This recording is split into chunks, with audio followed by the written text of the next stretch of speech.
controversial subjects with the facts can be tense. But we are a sub-science here to make things make sense. Thank you so much for being here. We're so happy to chat with you. We're obsessed with you. Yes. We heard a rumor that when you were very young, maybe even 5 years old, you were already considered like a genius reading very complicated works. Is this true? Just the 道德经. Right?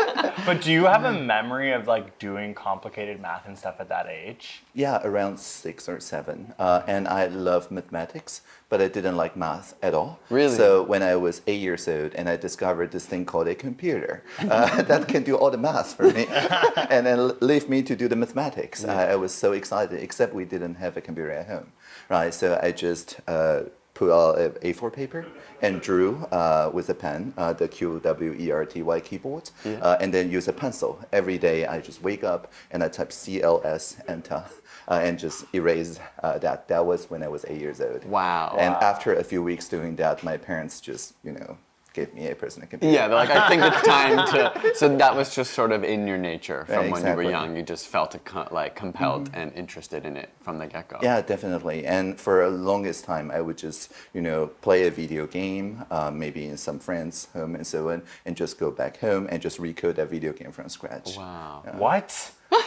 Oh my God. And figured out how to recreate them. Right. Learn how to actually code. Well, nowadays language model do that quicker, right? But that was formative. Yeah. Wow. Do you think that is something, when it comes to people learning new skills, learning things, do you think it's best to hone in on what naturally interests you, or do you think that people can, somebody who maybe thinks they don't like mathematics, if they try hard enough, is it the path they should go?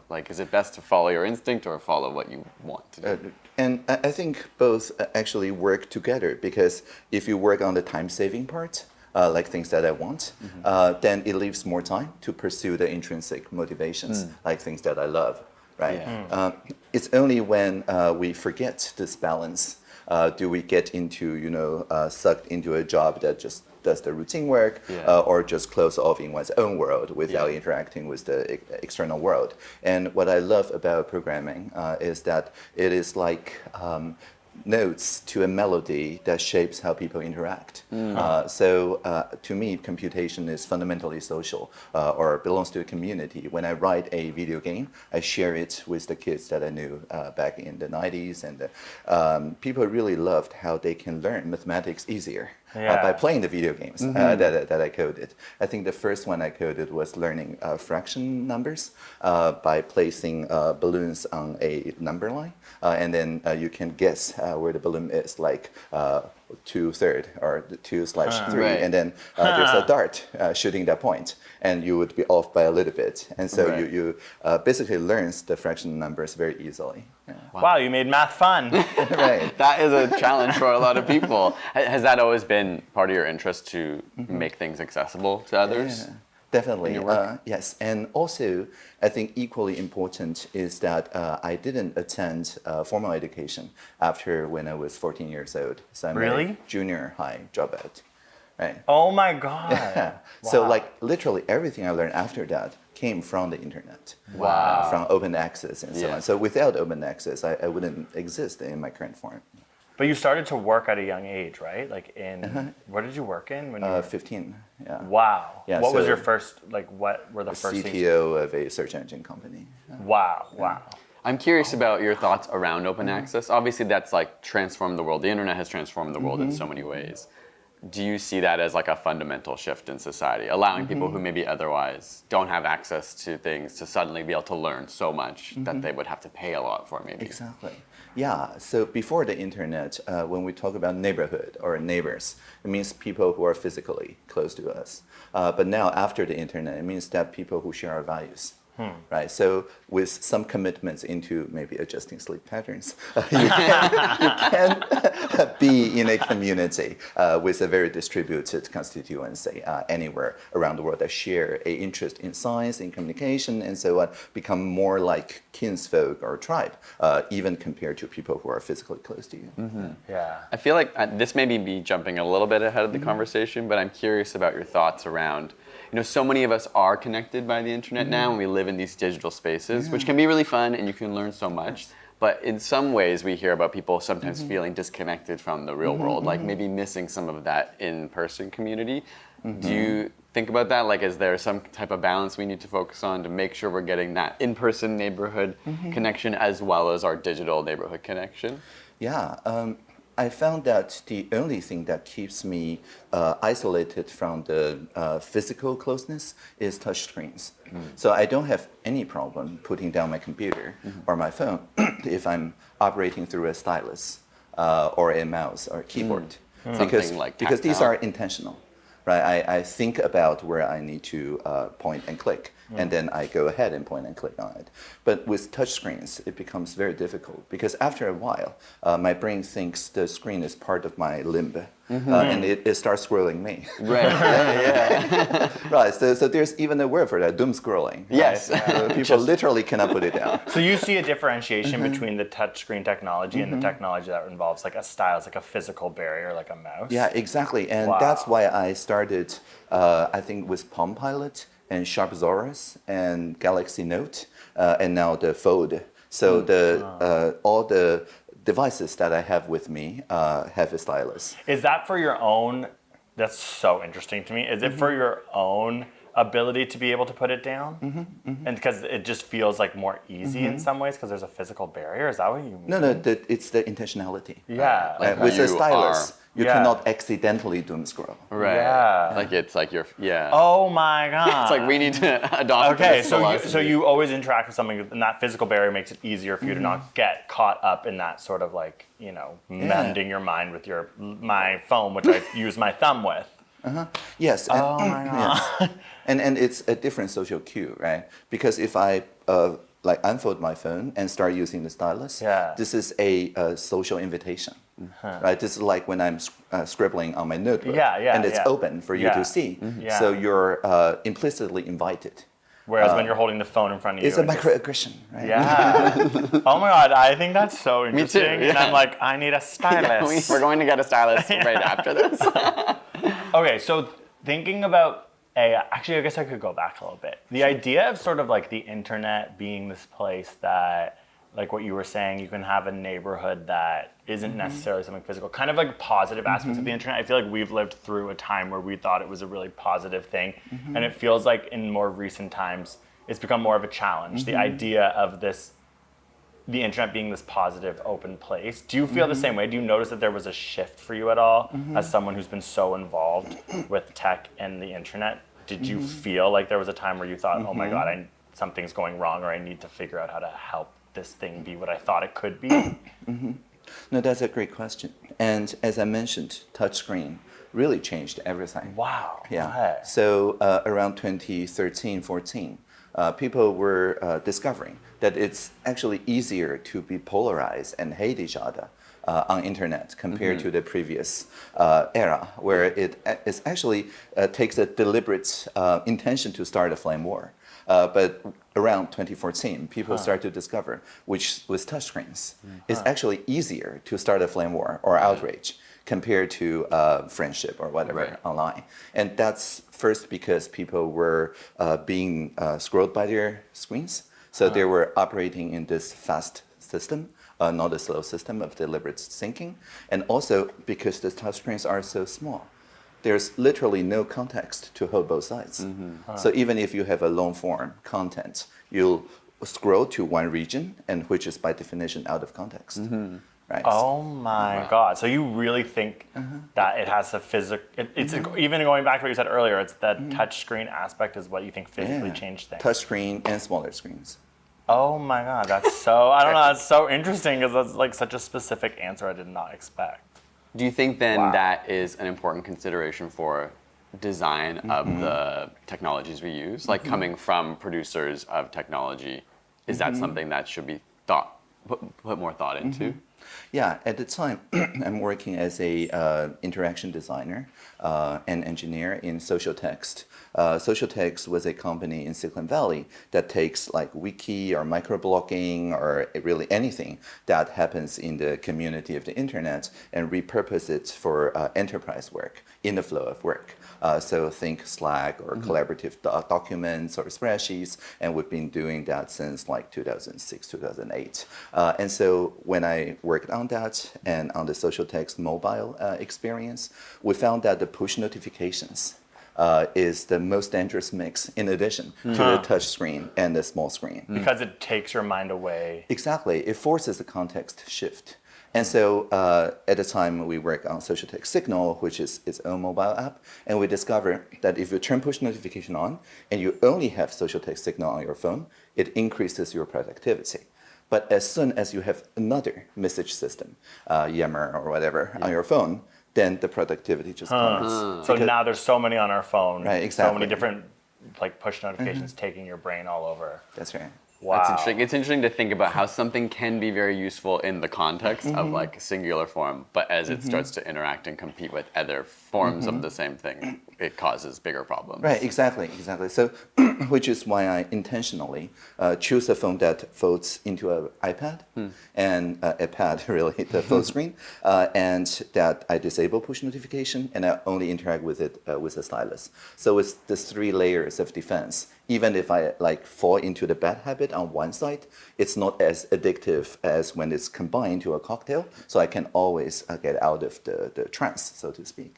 Oh my God, this is blowing my mind. I'm like, I need to practice all of those things. I'm curious what you think about what people can do about this. Like, is the best practice to think about it for yourself, or is this something that Needs to be people, regulated. yeah, or like companies need to think about a little more in terms of protecting citizens and making sure that we can be productive and have autonomy over our time.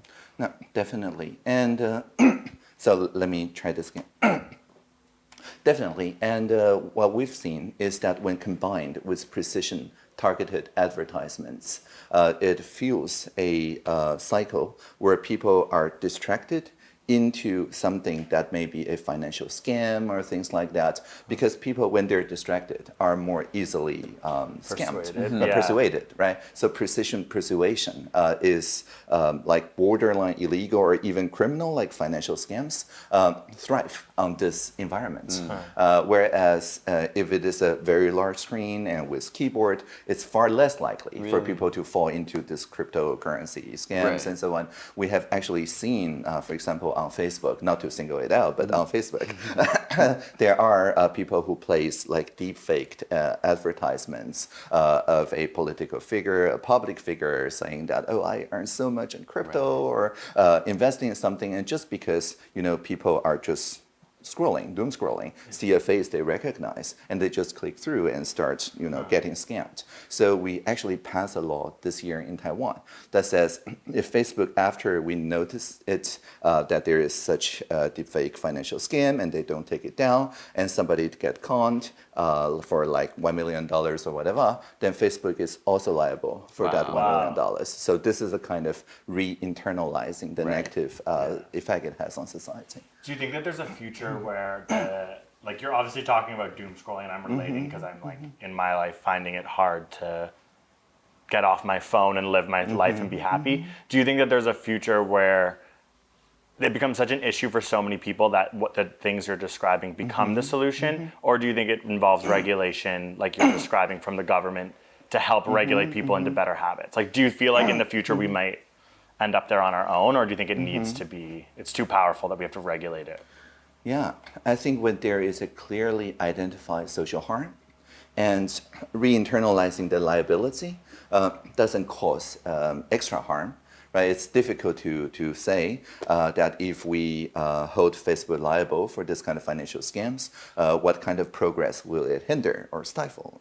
Can't really think of a counter argument, right? So when people understand the harm that it's causing, just like back when, many decades ago in my youth, there was this Montreal Protocol against the Freon, right? The refrigerating compound that destroys the ozone. And everybody understands refrigeration is a great thing. It's a great invention. But the replacement that doesn't destroy ozone have not been invented. But once people start realizing there's a direct causation between Freon and depletion of ozone, people nevertheless committed to replace that maybe decades in the future and reinvest into inventing new compounds that doesn't destroy the ozone. And ozone is mostly healed now. Right? So I think using that as a powerful example, we need to treat our fabric of trust and frankly our sanity as some kind of an ozone that cannot be depleted. That's a really great metaphor for an analogy for like all these problems. I think, as Greg was kind of saying, when we first started working on the internet, which is about 12 years ago now, it just felt so exciting. It felt like the bastion of all this information, and we were so excited. And we're kind of in an age now where I think people are a little scared because everything's transforming so fast. You talked about deep fakes, like the ability for even me, who considers myself like highly educated, good at the internet, can be tricked by something like this. To know that there's kinds of solutions out there and systems we can create to kind of catch them. I'm curious, do you think the speed at which the technology seems to be changing now is manageable for us, or do you have hope around like how we can make sure that these kinds of things are looked after? Yeah, I think the science and technology speed is overwhelming for any single individual and has been so since the printing press. Right? So it's not a new problem. Everyone's freaking out no matter what. Yeah, so I think the difference, right, is whether technologies that increases collective sense making, so coordinating to identify a problem like the ozone depletion, is that accelerating faster than the disruptive kind of technologies. If they are kept in tandem, then of course I have a firm belief in democracy being not a problem but a solution. Right. So it's just that our current democratic process doesn't have enough bandwidth. It's just a few bits every 4 years uploaded by each person, right? So like very small bandwidth, very high latency, like every 2 years. But if we do this continuously, we can very quickly identify common issues and also brainstorm solutions to it just in the here and now. And this is really our trick in overcoming the pandemic. We've not had a single day of lockdown where people cannot move across cities throughout the 3 years. And that's because people learned epidemiology by this every 2 p.m. science channel. Oh, really? Yes, yeah, held by our health minister. And anyone can ask questions by just calling 1822. And the top frequently asked questions get answered next 2 p.m. Wow, that's so cool. So something as simple as that actually equip the society with the capability to innovate, to counter each mutation of the virus, which is going even faster than technology. Right, yeah. That's a scientific fact. Yes. So that kind of makes me think about AI, and because I feel like that is sort of the place we're at now, I think in the science community, that's a huge discussion. Is like, in all communities, like AI seems to be infiltrating everything and obviously happening fast. So in your opinion, like thinking of that sort of metaphor of like advancing, like trying to keep it in tandem, like in a place that's good, like where do you feel it's at now? Maybe starting, what do you think are the most positive benefits of AI? And then we're going to talk about like the risks. Definitely. I think it used to be that we can only closely collaborate with people who we already somewhat share a culture with. And with people with very different culture, very different language, a very different worldview, it's okay to maybe do some transactions or voting together or things like that. But it's much harder to just talk about the community issues because people approach it from very different perspectives. But with AI, what I'm most excited about is that it models the language and therefore some of the worldviews or assumptions in the language. So I literally can plot a visualization of what people are talking about AI. People who concerns about safety, about progress, about democratic participation, and just visualize, reflect back that common communal viewpoint and synthesize them as avatars and talk to those avatars and so on, and ask AI to find the common ground, to build a bridge, to find statements that people on both sides agree with. And I call this plurality or collaborative diversity. So using AI to actually understand where opinions come together on either side, or... Yes, and we actually run a lot of those conversations and also in conjunction with the Collective Intelligence Project, work with Anthropic and OpenAI and other top labs. Anthropic used this process to ask a statistically representative 1,000 people in the US to co-create a constitution for AI of how it should behave and compare it to the default Claude, which is the Anthropic version written by the researchers, and found that they're equally powerful, but the people's AR shows much less bias. Because it's reflective of Yeah, actually the right, group of exactly. people. Yeah, the communities, Yeah. right? And this is great because this is the first major transformative technology that you can tune it just by talking to it. You can't say that about refrigeration or anything. Yeah. So you're talking about AI as in like the concept of everyone being able to sort of write or talk to a specific technology and then have it sort of meld all the information together, because it's a complicated thing. I don't know how that works. Meld the information together to create like a statement or a concept that mixes Yes. everyone's opinion. For citation purposes, this is called coherent blended volition. Coherent blended volition is what It's you a would technical call that? term, yeah. Wow. And this is one example. And this is public website, so you can screen cap it later. Right. So this is Talk to the city. Yeah. So this is back when Twitter was still called Twitter. This early April, and the Talk to the City team. This is open source, by the way. Just found a snapshot of the Twitter sphere. Each one is one tweet that talks about these clusters. And it not only summarizes into a kind of executive summary, it can actually let you drill down to anything and start a conversation Oh, wow. with that cluster. And this is just using people's tweets. Yes, exactly. So there's not even an asking them to say their opinion about something. It's just something they've already decided to say. Yeah, exactly. And this is another example. So this is, instead of AI, it's talking about the prison system in Michigan. So the local community organizer interviewed a lot of returning citizens about their experience. Now, when we talk about preferences, actually individuals don't have a fixed preference outside of their communities. It is only when anchored on, say, returning citizens, that people have a cohering, blended volition that we can actually trace back, so there's no confabulation. Like each and every thought is something that someone said, Right. actually said. And then you can start a full screen map and show exactly the same kind of cluster, and you can synthesize into a communal voice. So this is the positive aspects of AI. Yes. This is using AI to Like understand actually people understand better. communities. Yeah, exactly. And that goes back to your point of how different communities have different needs and desires. Different cultures may come from different perspectives. That's right. Do you think in a more increasingly globalized world, like how do we manage for some cultures being extremely different, having different belief systems, but as we like meld together more and more, is there just like higher level AI systems? Yeah, that recursively, can- right? So the idea is just to build those cultural translators. And so we can augment it with immersive technologies, like literally living in each other's shoes for a while and so on. And in my ministry, we have an annual event called the Ideathon. So like hackathon, but not code, right? But ideas. And one of the winning ideas this year is exactly about living in the synthetic avatar of this community's shoes, so that you can just put on VR or whatever and see things literally from their viewpoint and just be in that community for a while.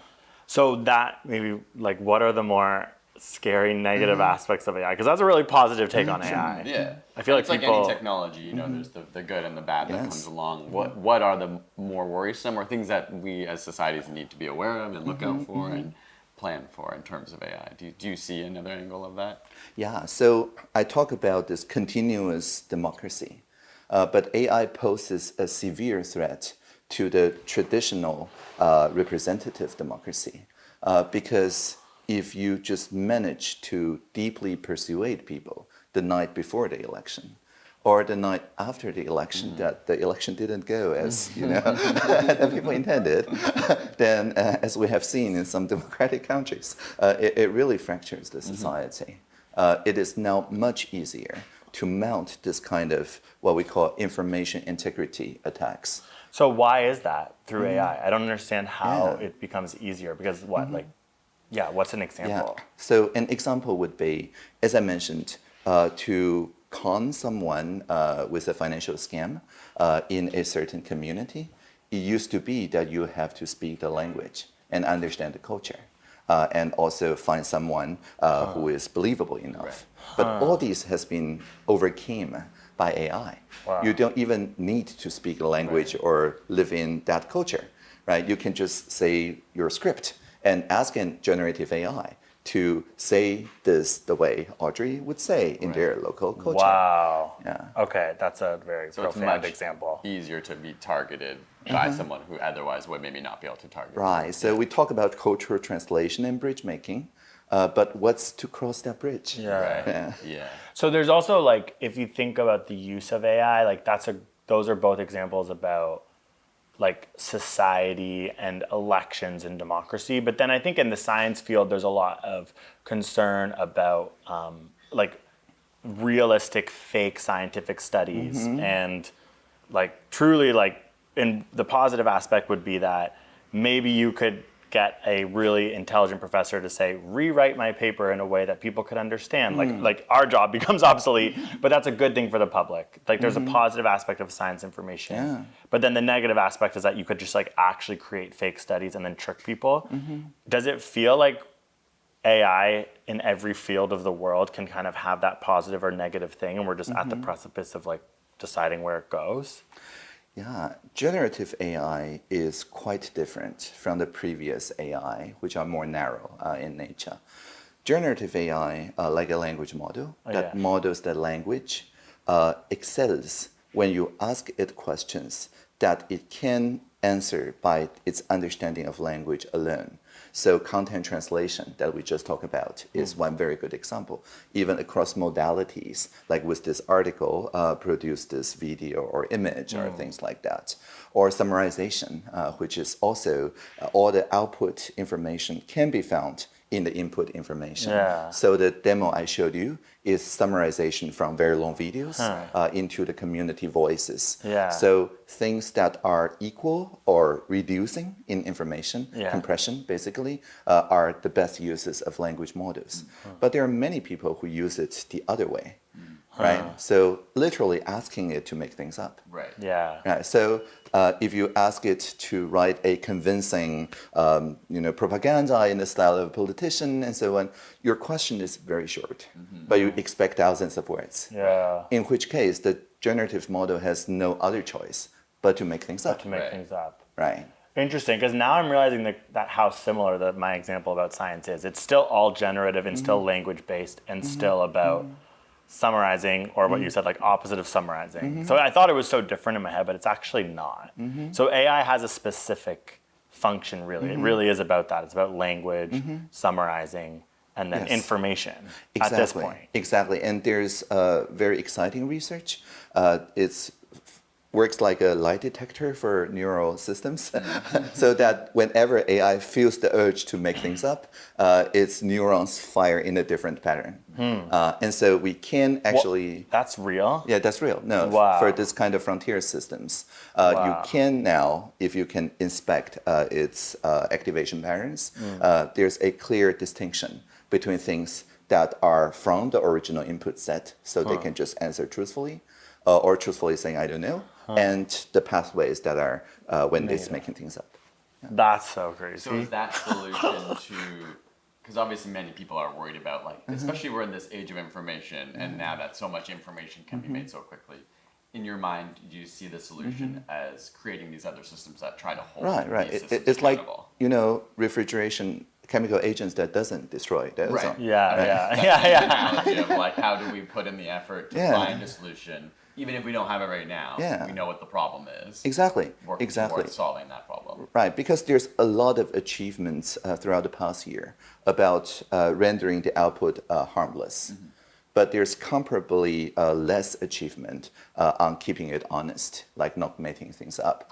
But these two are integral to information integrity. So only when we can evaluate an AI model in an open fashion, what we call collaborative red teaming. Red teaming means to get it to say dishonest things and get it to say harmful things.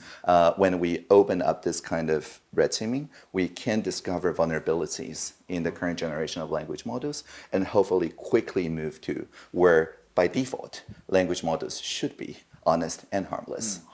And then at that time, then we can maybe sign a Montreal Protocol and say, the ozone depleting chemical agents are just not good, Because there have been recent sort of like legislative meetings like about AI, but not much has come out of them. Like from my understanding, just reading about them, people getting together and being like, it could be bad, it could be good. Is that where you come in? Are you someone who's trying to meet with people to try and figure out how to create a Montreal? Like, is that your goal, like Montreal Yes. Protocol vibes of AI? Yeah, my work with the Collective Intelligence Project, I was in the UN IGF in Kyoto. I helped crafting this open and safe joint statement around the Bletchley Park Summit and so on. And the main idea is just to shift this race to power to a race to safety. So at the moment, there's, for each safety researcher in AI, there's around 30 capability researchers, right? So Trying to make, is that like money? Trying to make money? and Capability just research? the number of researchers, Okay. right? So there's much more people researching in how to make AI more powerful compared to the people who want to make AI honest and harmless. Wow. That's scary. Right. So we need to massively increase the investment Yeah. here. That's the main idea. Interesting. I guess like anything, like even in biology, there's always a bit of an arms race, right? This side goes, then this side has to react, then this side goes. Like even in virus control in real life and in computer life, like it's always a back and forth of. So in some ways, like you said, we're all just maybe a little afraid of the printing press right now, but hopefully it can find its way to find the solutions. But it makes me think of the classic private versus public funding. Is safety sort of more of something that you think would be publicly funded, whereas, you know what I mean? Like I'm thinking that reminds me of the concept of relying on the private sector. To me, that means making money. I can see why there's a lot more people in that. The idea of regulation and safety to me reminds me of like publicly funded. Is that the way it kind of is right now? Like how would you get more people involved in safety? Well, I think most of the research and development on better refrigeration is still in the private sector, even after the Montreal Protocol. So it was like a regulative thing from the public sector that forced the private sector to... Exactly. So to me, this is what I call a people-public-private partnership. First, the people, the social sector, organizes and show very clearly. For example, recently in the US, we heard very clearly from the people in Hollywood that it's okay for AI to enhance writers, but it's never okay for AI to replace writers. Right? So that is something the social sector, the civil society, has very clearly signaled. And then after a few of those successful negotiation and bargaining and so on, the norm become a regulation. And the state would say, you know, anything below the standard is simply toxic. It's simply harmful to the environment. And then the race to safety means that investors will change their investment so that they will invest in things that actually improve the situation because that's where the money is now. Wow. So you have to do that throughout AI across the fields, and because it's affecting, I didn't even think about Hollywood, I was thinking about science. So it affects all aspects, and you have to figure out the versions of people, public, what did you call it? The people-public-private partnership. Okay, yeah. That's good. Yeah, Yeah, I mean, it makes sense. Like the people have to care about these things and be informed, and then make that influence in the long run. Like even when it comes to climate change, we see like there's a lot of discussion around sort of this top-down versus bottom-up. You know, I as an individual shouldn't be held fully responsible for all the problems in the world, but it matters. Like we can say, oh, certain corporations are responsible for a much bigger percentage, but it also takes me caring about that and changing my habits to ultimately change the world around us, to then change how the private sector might act and how the government may act in terms of those. So I guess like that people-private partnership can go across many fields. Yeah, or we just call it collective intelligence. Right. So the CI approach instead of the AI approach, we can call it augmented collective intelligence, maybe ACI, just to pull it all together. Right. So the ACI, not AGI approach, is that people are experts in their community preferences. People can offer very nuanced inputs. For example, when we run alignment assemblies in Taiwan, people said very clearly they want a public option of AI. That is to say, AI that the public can fine-tune on their own and understand where all the data is coming from and things like that. And it's just like science, right? People should be able to reproduce things at home or at a lab, right? And with this strong preference, then we're having a stronger mandate now at the end of the year to do our AI evaluation center with what we call societal evaluations. So asking people to keep informing us and tuning AI models to show us where it works better. Now, the thing with either the American public that Anthropic and OpenAI work with or the Taiwanese public is just that when people's preferences are very nuanced, like over-reliance is a big no-no, but if we control this particular fine-tuning ability, it becomes slightly more okay and so on.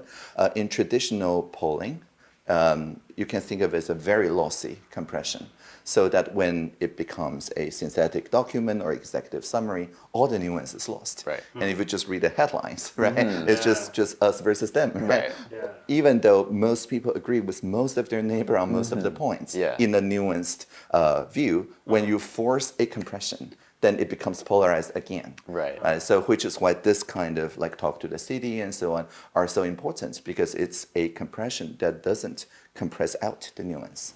Okay. Wow. This, in some ways, some of these conversations remind me. I saw an interview question of you asked once, like as a trans person, you talked about this idea of transculturalism, which I thought was really interesting. I wonder if you could talk about that a little. I think you're the first trans politician The here. first publicly trans that's cabinet member in the world. Maybe everybody's in the closet. That's true, yeah, that's true. And I just, as we've been talking about the importance of like the different kinds of cultures around the world and their positions, but also the integration of the world, I'm just curious, would love to hear you hear you talk more about that idea of transculturalism. Yeah, no, I'm non-binary in everything, right? not just in gender, but also political parties and so on, right? So the fundamental idea is that I don't think there's half of the world that's more distant from me and half the world closer to me. I don't have that instinct. I literally take all the sides. If I see a side that I cannot relate to, it's my problem, not their problem.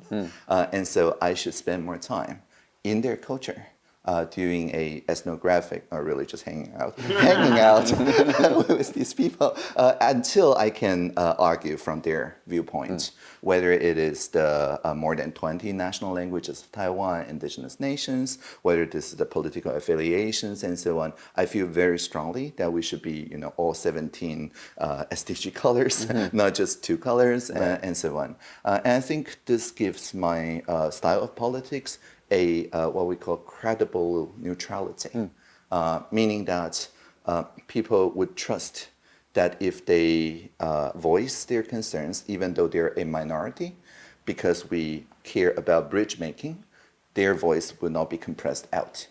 Whereas if I take any particular side, there's a natural tendency to compress out like the views outside of the Overton window, meaning that is too distant from your ideology. Yeah. So you consider yourself not non-binary outside of gender? Like people always assume of gender right now when you say non-binary, but you mean it to every aspect of your life. Right, exactly. Yeah, 数位 or digital in traditional Mandarin also means plural. So I'm also a minister of plurality, like more than one and certainly more than 2. Yeah. And you've also said you're post-gender. Yeah. So what does that mean to you? Yeah.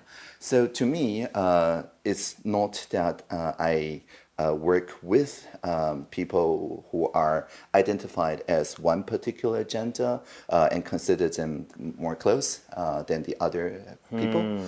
So instead of, choosing between LGBTIQA plus, basically I'm just saying, I'm whatever. My pronouns are whatever. If you look at my x.com profile, it literally says */*, which is internet speak for any and all. Right. So you can use any pronoun. Right. Okay. Interesting. How do you see the importance of, we can see how much we can learn from, in your example, indigenous communities around the world. The same thing has happened in Canada, where for many hundreds of years it's been ignored and dismissed, and now we're realizing there's so much knowledge and information that we can gain from those communities. But at the same time, we see the world in some ways become more homogenous and more connected by the internet and more similar. how important do you think it is to preserve those communities, to learn from them, and what do we do to preserve, whether it be language or culture or just knowledge and wisdom? How do we manage that while the world becomes more intertwined? Yeah, just yesterday I was in the Sabadic tribe within the Taiwan nation in the south of Taiwan. And we talked with many the principals of the local high schools and primary schools and all that. And they all love the idea of AI that speaks their language, understand their language, translates this language, and also let their cultural tradition thrive in the internet, on the internet. That is to say, to convey their worldview in a way that would relate to other cultures. Whereas it was difficult outside of like pop culture, singers, and so on, for people to understand the full lived experience of the nation. Now it is quite easy, actually, with generative AI, because their input bits is very, very large. It's literally their lived experiences, right? So anyone can put into immersive reality or interactive gaming or things like that with a minimum of training. It used to be you have to learn Unity, Unreal Engine, or whatever to create a kind of experience that I was describing. But now you can, just skip all that.